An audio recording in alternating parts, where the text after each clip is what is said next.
संस्कृताय संस्कृत कक्षा में आपका स्वागत है। मैं प्रतीत राम वर्मा, असिस्टेंट प्रोफेसर, श्री गांधी महाविद्यालय, सिधौली, सीतापुर। आज मैं संस्कृत गद्य साहित्य के अंतर्गत महाकवि बाणभट्ट के विषय में बताने जा रहा हूँ।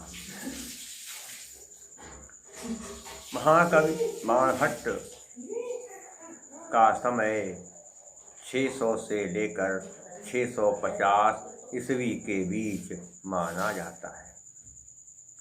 महाकवि बाणभट्ट के विषय में मैंने पहले एक पूरा वीडियो बनाया था, उसको आप देख सकते हैं। लेकिन फिर भी आज गद्य साहित्य की बात आ रही है, इसलिए मैं कादंबरी के संबंध में आज यह वीडियो बनाने जा रहा हूँ। महाकवि बाणभट्ट के पिता का नाम चित्रभानु था और माता का नाम राजदेवी था। पिता का नाम चित्रभानु और माता का नाम राजदेवी था। बाणभट्ट के माता पिता बाणभट्ट की अल्पावस्था में ही परलोक धार गए, इसलिए बाणभट्ट बेचारे इधर उधर भटकने लगे। बाणभट्ट के यहाँ पैसा तो बहुत था, लेकिन उस पैसे को उन्होंने अंधाधुंध खर्च किया। इसके बाद वो पढ़ने के लिए काशी चले गए। काशी से जब पढ़ाई पूरी करके वो अपने स्थान पर आए, इसके बाद वो राजा हर्षवर्धन के पास गए। राजा हर्षवर्धन ने उन्हें देखा तो उन्होंने उन्हें देख करके उनको डांटा और कहा, महानयम भुजंग हरि दुष्ट, निकल जाए यहाँ से। तो बाणभट्ट चले आए। इसके बाद बाणभट्ट के एक चचेरे भाई थे, उन्होंने सलाह दिया कि आप ठीक ढंग से जाइए और राजा से सारी बातें बताइए, तो राजा आपको अपने यहाँ रख लेंगे। तो बाणभट्ट कुछ दिन बाद हर्षवर्धन के पास गए और उन्होंने कहा, आप जैसा मेरे बारे में सोच रहे वैसा मैं नहीं हूँ, आपको किसी ने भड़का दिया है। राजा ने कहा ठीक है। और फिर राजा हर्षवर्धन बाणभट्ट की विद्वता से प्रभावित हो गए और उन्हें अपने दरबार का दरबारी कवि बना लिया। और बाणभट्ट ने वहीं रह करके कादंबरी कथा लिखी, हर्षचरितम लिखा और इसके अलावा चंडी शतकम लिखा। हर्षवर्धन के दरबार में महाकवि मयूर भी रहते थे। महाकवि मयूर के एक पुत्री थी। उन्होंने सोचा कि मैं अपनी पुत्री का विवाह एक सुयोग्य वर के साथ करूं। ये विचार उनके जब मन में आया तो उन्होंने सोचा कि इस दरबार में बाणभट्ट नाम का एक लड़का है, इससे अधिक विद्वान कोई दूसरा नहीं मिल सकता है। इसलिए महाकवि मयूर ने बाणभट्ट के साथ अपनी पुत्री का विवाह कर दिया और बाणभट्ट महाकवि मयूर की पुत्री के साथ आराम से रहने लगे। एक रात महाकवि मयूर ने बहुत सुंदर कविता लिखी। सोचा ये कविता हम किसको सुनाएं, क्योंकि सब इस कविता को समझ नहीं पाएंगे, संस्कृत सब लोग समझ नहीं पाते। सोचा कि मेरे दामाद से ज़्यादा ज्ञानी कोई है नहीं, चलो अपने दामाद को ही हम ये संस्कृत में लिखी हुई सुंदर कविता सुनाएं। लेकिन रात हो गई थी। कहा आज नहीं कल हम अपने दामाद के घर जाएंगे और उसको ये सुंदर कविता सुनाएंगे। रात हुई थी और ब्राह्म मुहूर्त में ही महाकवि मयूर बाणभट्ट के घर के पास पहुंच गए। किवाड़े बंद थे। सोचा अभी रात है, अभी जगे नहीं, लेकिन अंदर से आवाज आ रही थी। उन्होंने कान लगाया, देखे क्या मामला, कुछ लगता जग गए हैं, लेकिन अभी किवाड़े नहीं खोले। तो मयूर को लगा कि मेरी बेटी मेरे दामाद से रूठी हुई है और मेरा दामाद बाणभट्ट उसे मना रहा है। और बाणभट्ट 3 श्लोक के 3 चरण कह रहे थे, लेकिन चौथा चरण उनकी समझ में नहीं आ रहा था। बार बार अपनी पत्नी को मनाने के लिए 3 श्लोक के चरण कह रहे थे, लेकिन चौथा चरण उनकी समझ में नहीं आ रहा था।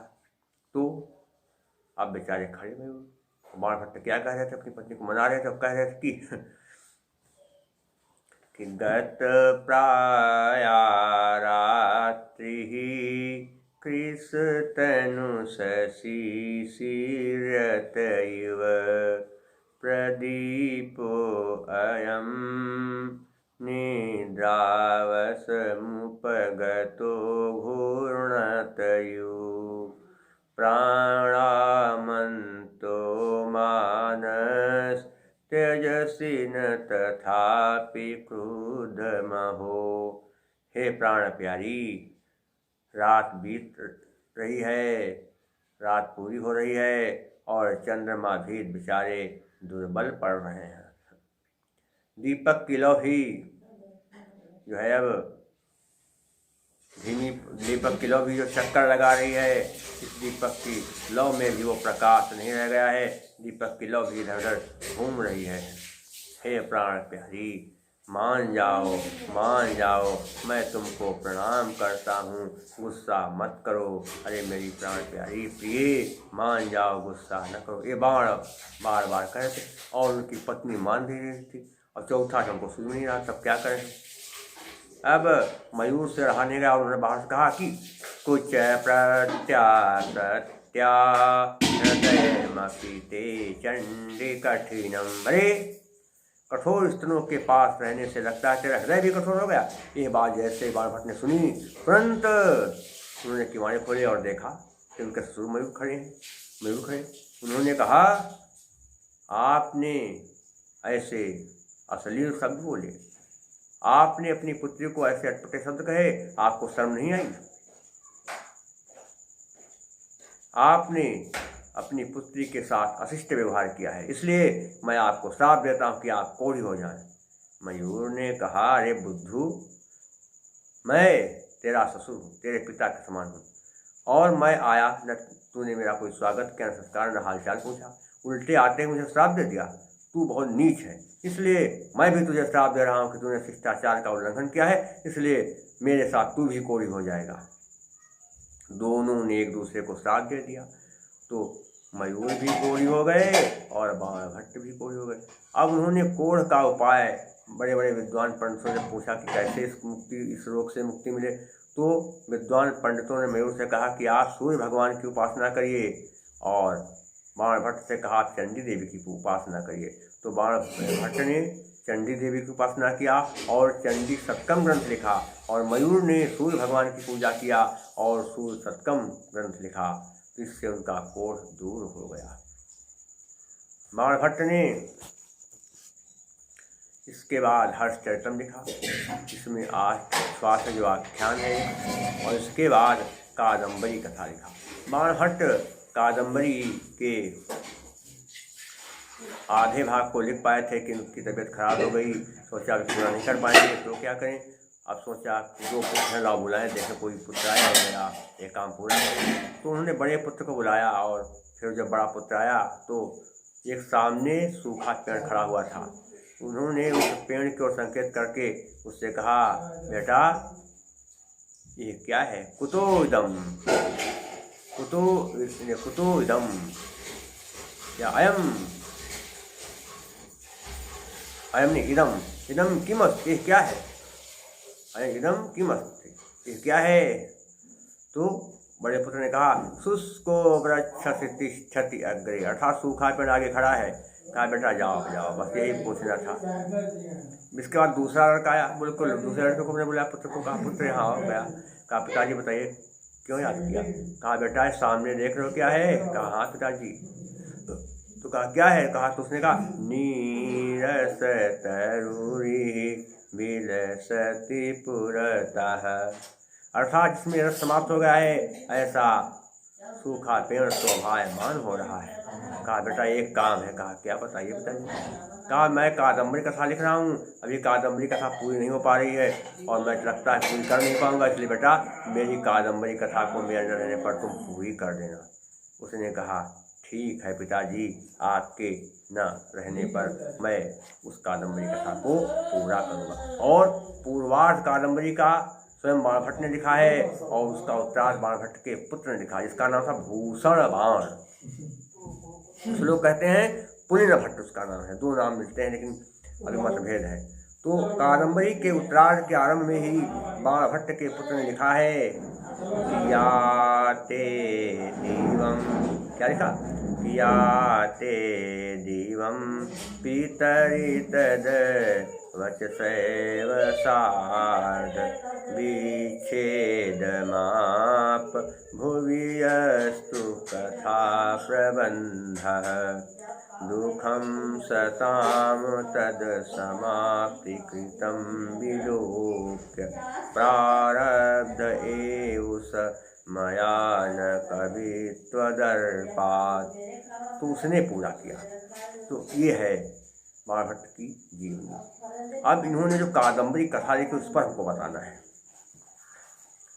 कादम्बरी कथा में चंद्रापीड और कादम्बरी की प्रेम कथा का सुंदर चित्रण किया गया है।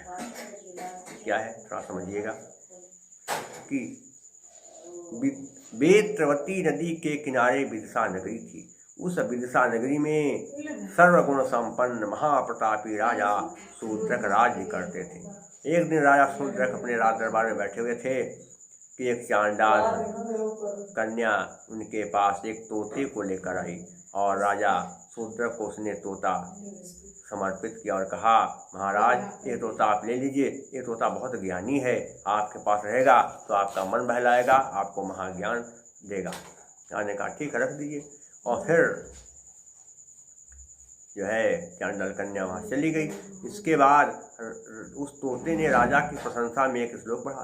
राजा आश्चर्यचकित हो गए, कहा रे तुमको इतना ज्ञान कैसे होगा, संस्कृत बोल लेते हो, वो भी मनुष्यवाणी में। हमको बड़ा आश्चर्य हो रहा है, बताओ तुम्हारा नाम क्या है, तुम कौन हो, तुम्हारा कहाँ जन्म हुआ।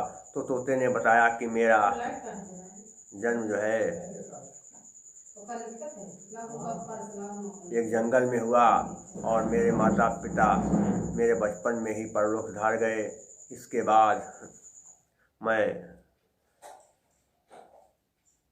जाबाल मुनि के आश्रम में पहुंचा, क्योंकि जाबाल मुनि का बेटा नहाने के लिए तालाब पर आया था, उसने मुझे उठा लिया और मुझे लेकर अपने आश्रम में गया।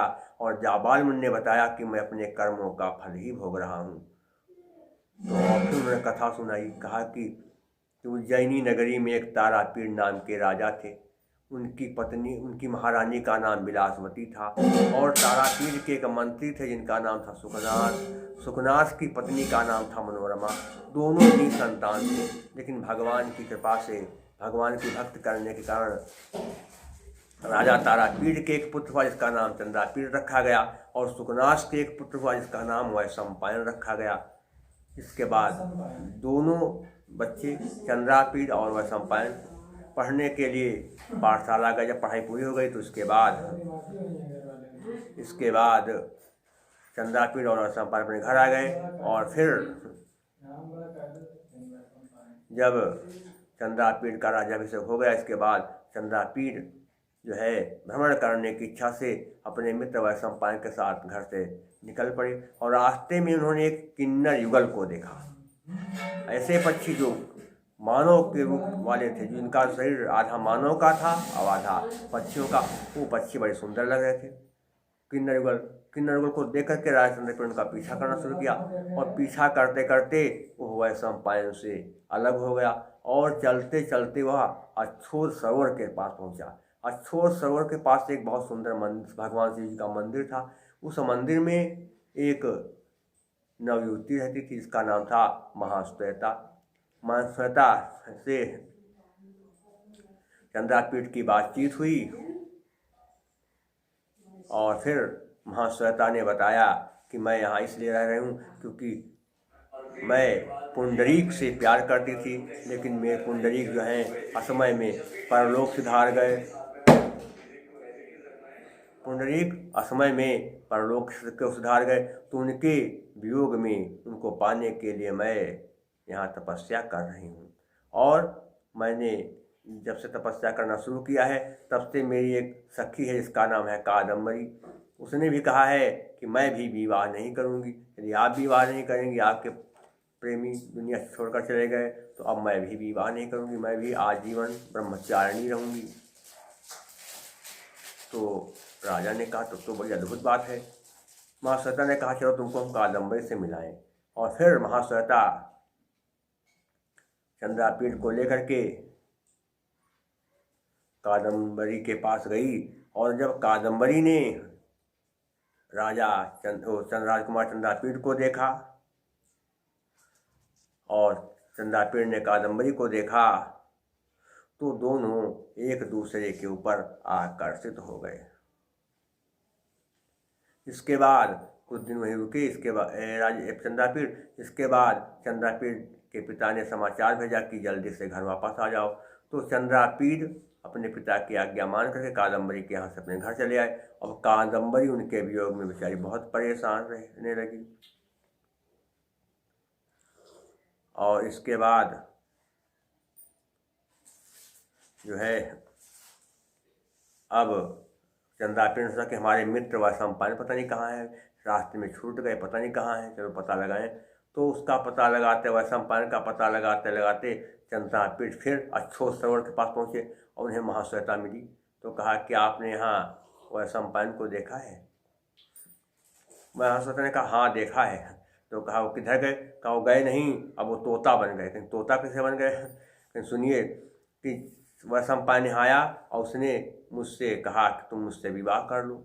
उल्टे सीधे प्रणय प्रस्ताव करने लगा, बहुत कहने लगा कि मुझसे विवाह करो विवाह करो। तो मुझको गुस्सा आ गया और मैंने उसको तोता बना दिया श्राप दे करके।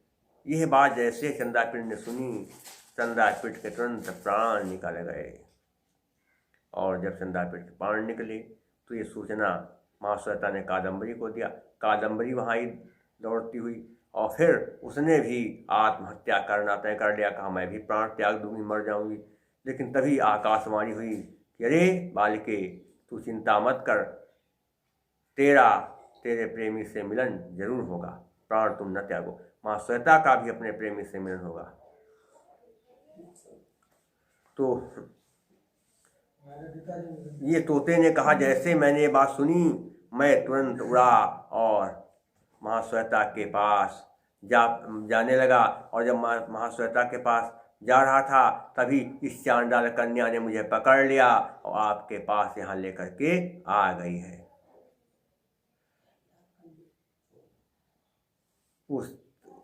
तभी उसी समय फिर चांडाल कन्या आ गई। उसने कहा मैं पुंडरीक की माता लक्ष्मी हूँ, आप पूर्व जन्म में चंद्रापीठ थे, अब पुंडरीक के साथ की अवधि समाप्त होने वाली है। यह बात जैसे राजा शूद्रक ने सुनी, राजा शूद्रक के प्राण निकल गए। और जब राजा शूद्रक के प्राण निकल गए उसके और जैसे राजा शूद्रक के प्राण निकल गए और आकाश से उसी समय पुंडरीक भी उतर आया। और जो चंद्रापीठ मर गया था वो फिर से जिंदा होकर के वहाँ आ गया। चंद्रापीठ जो मर गए थे वो जिंदा होकर आ गए वहीं। और पुंडरीक जो आकाश को उन्हें एक देवदूत उठा ले गया था, पुंडरीक भी आकाश से उतर आए। और फिर इसके बाद कादम्बरी का चंद्रापीठ से और महाश्वेता का पुंडरीक से मिलन हो गया। और फिर सब लोग आराम से वहाँ पर रहने लगे। तो ये एक विचित्र कहानी है, कथा बहुत लंबी है, लेकिन संक्षेप में हमने आपको बताया। बाणभट्ट के बारे में कहा जाता है कि बाणभट्ट सरस्वती के अवतार थे। जाता शिखंडिनी प्राक तथा शिखंडिनी अवगच्छाम प्रागलब्धिमधिकमाप्तुं वाणिबाणो बभूवः। इसमें बढ़िया बढ़िया सूक्तियाँ हैं। अपुत्राणाम न संति लोके शुभाः धैर्य धना ही साधवा। इस तरह से बहुत सुंदर सुंदर सूक्तियाँ भी, बहुत बढ़िया गद्य है, कहीं कहीं कठिन गद्य भी है। अब आप दूसरे हम गद्य को बताते हैं आपको। पंडित अंबिका दत्त व्यास। पंडित अंबिका दत्त व्यास का जन्म काशी में हुआ था। इनके पूर्वज राजस्थान के रहने वाले थे और बाद में काशी में आकर के बस गए। इनके पिता का नाम दुर्गा दत्त था और इनका जन्म 1858 में हुआ। पंडित अंबिका दत्त व्यास बहुत ज्ञानी थे, संस्कृत भाषा के महाज्ञानी थे और इन्होंने मधुबनी संस्कृत महाविद्यालय में शिक्षक के पद पर कार्य किया और अल्पावस्था में सन 1900 ईस्वी में 22 साल की उम्र में ही इनका निधन हो गया। तो अंबिका दत्त व्यास ने शिवराज विजय नाम का उपन्यास लिखा है। इसमें 12 निश्वास हैं। कितने हैं? 12 निश्वास हैं और 4 विराम हैं। इसमें शिवाजी की वीरता का वर्णन किया गया है। भाषा इसकी बड़ी ही सुंदर, सरस और सरल। प्रातः काल का वर्णन ब्रह्मचारी करता कहता है कि अरुण इस प्रकाश पूर्वश्याम भगवतो मरीचि मालिनः। और इसके अलावा जब ब्रह्मचारियों के गुरु योगराज को भारतवर्ष की दशा बताते हैं तो योगराज कहते हैं कि हे मुनिवर, मुने विलक्षणो अयम भगवान सकल कला कलापकर्णः सकल कारणः करालः कालः स एव कदाचित पयः पूर्तान्य कुपार्तलानि मरु करो। इस तरह से सुंदर सुंदर वाक्य हैं उसमें पूरी कथा है। इसके अलावा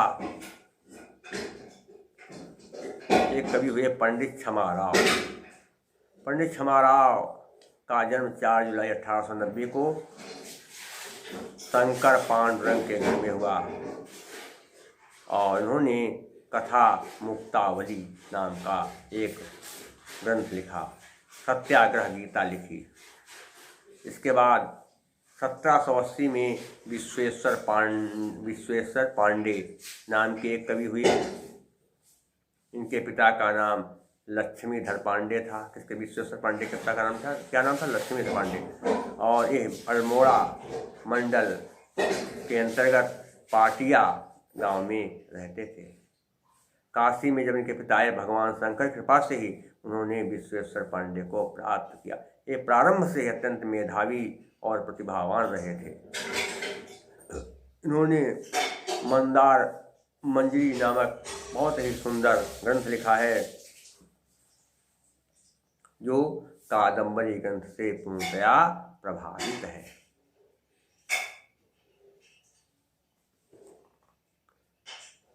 और उसमें मंदार मंजरी नायिका के विषय में बहुत ही सुंदरता से वर्णन किया है। कवि ने बाण भट्ट का अच्छा अनुकरण किया है और अनुकरण ही नहीं, कुछ विषयों में तो वह बाण भट्ट से भी आगे बढ़ गए हैं। इस तरह से देखा जाए तो संस्कृत गद्य साहित्य में ज़्यादा रचनाएं नहीं हुई, कम हुई, लेकिन जो उसके लेखक थे बड़े महान थे। तो आज के लिए बस इतना ही। शेष मैं आपको अगले अंक में बताऊंगा। तब तक के लिए नमः संस्कृताय।